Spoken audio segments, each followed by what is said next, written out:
Hello दोस्तों, नमस्कार। स्वागत है एक बार फिर से आप सभी का अपने प्रिय चैनल पर। दोस्तों आपको बता दें जो अभी की सबसे बड़ी खबर आ रही है, जहां G20 में दिखा भारत का दबदबा, प्रधानमंत्री मोदी जी का मुरीद हुआ अमेरिका। बड़ी खबर दोस्तों बताएंगे क्या कहा भारत को लेकर, और साथ ही साथ दोस्तों बड़ी खबर आपको बताएंगे जहां जम्मू कश्मीर के नौशहरा सेक्टर में आतंकी घुसपैठ की सबसे बड़ी कोशिश। जी हाँ दोस्तों, सुरक्षा बलों ने उसके बाद क्या किया दोस्तों, आप भी जानकर रह जाएंगे हैरान। और साथ ही साथ आपको बताएंगे जहां पाकिस्तान में नए सेना प्रमुख को लेकर बहुत बड़ी खबर। तो दोस्तों हर तरह की जानकारी आपको भी बताने वाले हैं, तो आराम से बने रहेगा वीडियो के अंत तक। और अभी खबरों में आगे बढ़ने से पहले हमेशा की तरह मानते हैं कि अपना भारत मोदी जी के नेतृत्व में आगे बढ़ रहा है। दोस्तों मोदी है तो मुमकिन है, और भारतीय सेनाओं पर पूरा भरोसा है। तो इस वीडियो को भी कर दीजिए लाइक, चैनल को कर दीजिए सब्सक्राइब, बेल आइकन दबाइए, साथ ही कमेंट बॉक्स में लिख दीजिएगा जय हिंद। जी हाँ दोस्तों, तो चलते हैं पहली और सबसे बड़ी खबर की तरफ, जहां G20 में दिखा भारत का दबदबा, पीएम मोदी जी का मुरीद हुआ अमेरिका। जी हाँ, अमेरिका ने की है भारत और प्रधानमंत्री मोदी जी की जमकर तारीफ। कहा G20 घोषणा पत्र पर बातचीत में भारत ने अहम भूमिका निभाई। जी हाँ दोस्तों, प्रधानमंत्री नरेंद्र मोदी जी हाल ही में G20 शिखर सम्मेलन में शामिल होकर वापस लौटे हैं। उनका ये दौरा काफी सफल माना जा रहा है। इसकी पुष्टि अमेरिका ने भी की है। दोस्तों व्हाइट हाउस की प्रेस सचिव काराइन जीन पियरे ने अपनी प्रेस वार्ता में कहा कि भारत ने G20 शिखर सम्मेलन की घोषणा पर बातचीत करने में एक आवश्यक भूमिका निभाई है। उन्होंने ये भी कहा कि प्रधानमंत्री नरेंद्र मोदी जी ने यह स्पष्ट कर दिया है कि आज का युग युद्ध का नहीं होना चाहिए। आपको बता दें कि 2 दिवसीय G20 शिखर सम्मेलन इस सप्ताह की शुरुआत में इंडोनेशिया के बाली में संपन्न हुआ। इसमें संयुक्त राज्य अमेरिका के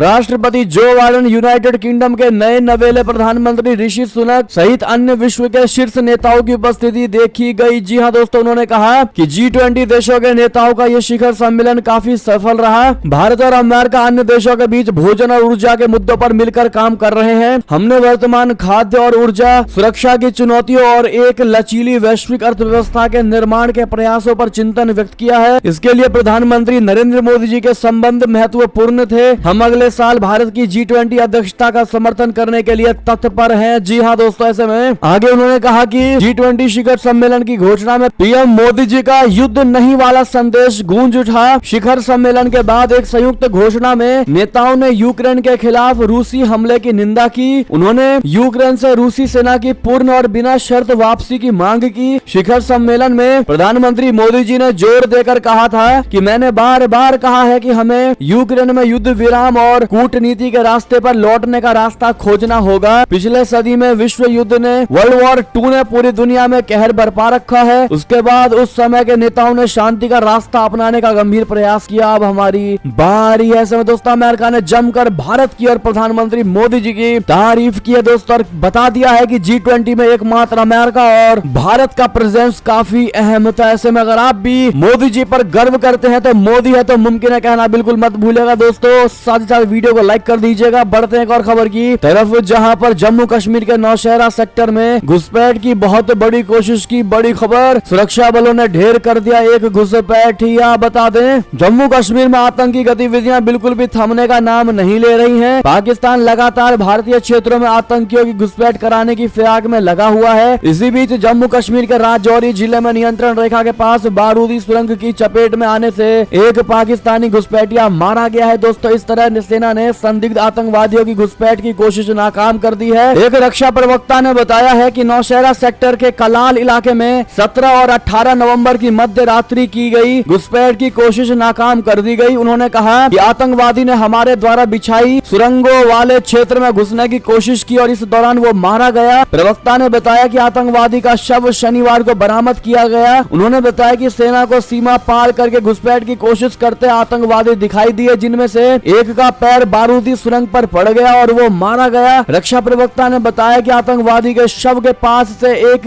AK-56 राइफल और 3 मैगजीन बरामद हुई है। जी हाँ दोस्तों, ऐसे में अपने भारतीय सेनाओं के मनोबल को बढ़ाने के लिए जय हिंद जय भारतीय सेना कहना बिल्कुल मत भूलेगा दोस्तों। साथ ही साथ एक और खबर की बात करें, जहां पर पाकिस्तान में नए सेना प्रमुख की नियुक्ति होगी जल्द। गृह मंत्री सनाउल्लाह ने कहा अगले 2 दिन में नाम पर लग जाएगी मुहर। जी हाँ दोस्तों, पाकिस्तान के नए सेना प्रमुख का नाम अगले 2 दिन में तय किया जाएगा। गृह मंत्री राणा सनाउल्लाह ने एक इंटरव्यू में कहा है कि प्रधानमंत्री शहबाज शरीफ ने इसकी प्रक्रिया पूरी कर ली है और अगले 2 दिन में नाम फाइनल कर लिया जाएगा। सनाउल्लाह ने बताया है कि मेरा मानना है कि प्रधानमंत्री ने इस बारे में पूरी भी सलाह कर ली है। इसके नाम का ऐलान अगले या 2 दिन में कर दिया जाएगा। जी हाँ दोस्तों, पाकिस्तान के गृह मंत्री ने शुक्रवार को एक इंटरव्यू में बताया कि सेना प्रमुख नियुक्त करने का प्रधानमंत्री का विशेष अधिकार है। वो अगले 2 दिनों में सेना के नए चीफ का ऐलान कर देंगे। पाकिस्तान के सेना प्रमुख जनरल कमर जावेद बाजवा के 29 नवंबर को रिटायर होने वाले हैं। जी हाँ दोस्तों, साथ ही साथ एक और बड़ी खबर की बात करें, जहां यूएनएससी में ब्रिटेन के बाद अब फ्रांस ने उठाया सुरक्षा परिषद में भारत की स्थायी सीट का मामला। कहा शक्तिशाली दुनिया में संतुलन बेहद जरूरी। जी हाँ दोस्तों, संयुक्त राष्ट्र सुरक्षा परिषद यानी यूएनएससी में अस्थायी सदस्यता के लिए भारत को यूनाइटेड किंगडम के बाद फ्रांस का भी समर्थन मिला है। इन देशों ने भारत के साथ साथ जर्मनी, जापान और ब्राजील की भी पैरवी की है। सुरक्षा परिषद में सुधार पर यूएनएससी की वार्षिक बहस को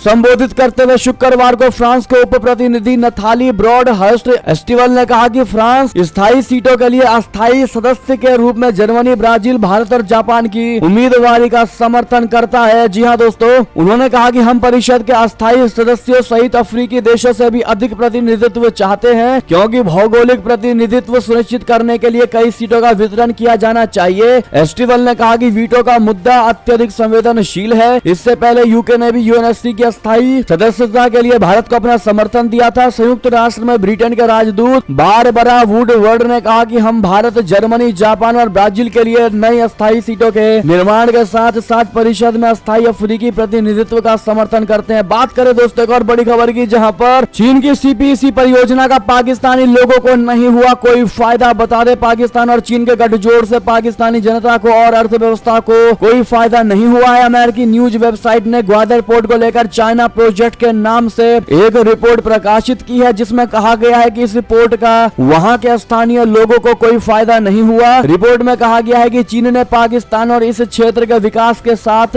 यहाँ के स्थानीय लोगों के फायदे के नाम पर इस प्रोजेक्ट के को अपने हाथों में ले लिया था। लेकिन इसकी सच्चाई इससे बिल्कुल विपरीत है। पिछले कुछ दिनों में यहाँ होने वाले विरोध प्रदर्शन काफी बढ़ चुके हैं। जी हाँ दोस्तों, ग्वादर में स्थानीय मछुआरों को मछली पकड़ने से रोक दिया गया है, जिस कारण हजारों मछुआरों और इस कारोबार से जुड़े लोगों की रोजी रोटी पर संकट आ गया है। गौरतलब है कि पिछले करीब 7 वर्षों से भी अधिक समय से ग्वादर पोर्ट को चीन से मिले धन से विकसित किया जा रहा है। इसके बावजूद यहाँ पर रहने वाले लोगों को इसका अब तक कोई फायदा मिलता दिखाई नहीं दिया है। न ही इस प्रोजेक्ट से इनका जीवन स्तर बेहतर ही हुआ है। ग्वादर के सोशल एक्टिविस्ट नासिर रहीम सुहराबी का कहना है कि पिछले करीब 20 वर्षों से ग्वादर की यंग जनरेशन यही सपना संजोकर बड़ी हुई है कि चीन की मदद से यहाँ का काया पलट हो जाएगा। लोगों को लगता था कि चीन की मदद से ये पूरा क्षेत्र भविष्य में सिंगापुर और दुबई के मुकाबले का हो जाएगा, लेकिन अब ये उम्मीदें धीरे धीरे खत्म हो रही है। जी हाँ दोस्तों, ऐसे में चीन जिस प्रकार से पाकिस्तान के साथ ये डील करके बैठा हुआ था दोस्तों की सीपीसी परियोजना से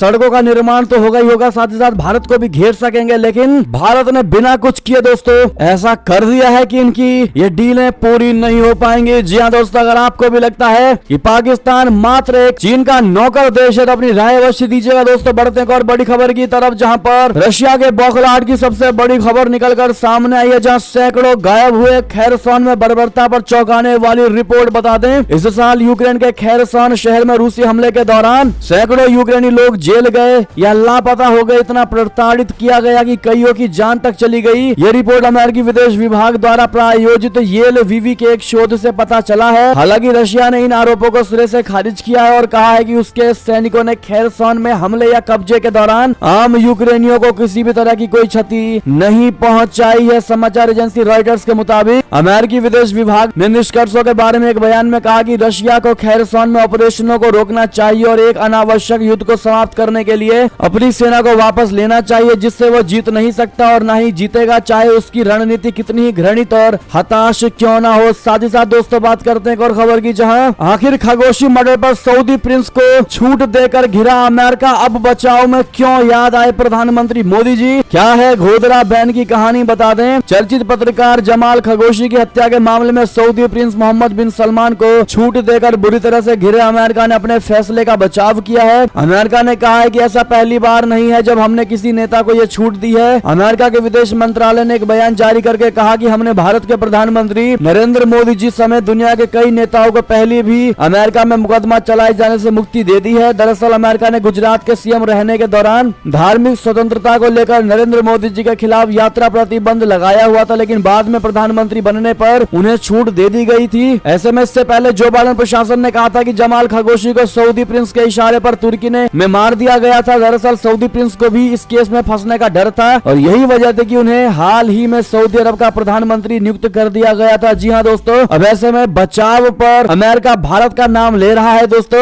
ऐसे में ये थी अब तक की सारी बड़ी खबरें। आपको हमारी खबर कैसी लगी? आशा करता हूँ बहुत अच्छी लगी होगी। अगर थोड़ी भी अच्छी लगी तो इस वीडियो को अभी अपने भाई बंधुओं में व्हाट्सएप, फेसबुक, ट्विटर के जरिए पूरे भारत में शेयर करना बिल्कुल मत भूलिएगा दोस्तों। और अभी कर दीजिए इस वीडियो को लाइक, चैनल को कर दीजिए सब्सक्राइब, बेल आइकन दबाइए, साथ ही कमेंट बॉक्स में लिख दीजिएगा जय हिंद जय भारत। तो मिलते हैं आपसे अगली बड़ी खबरों में, तब तक के लिए अपना ख्याल रखिएगा। आप सभी का बहुत बहुत धन्यवाद। जय हिंद जय भारत, जय श्री राम, वंदे मातरम, हर हर महादेव।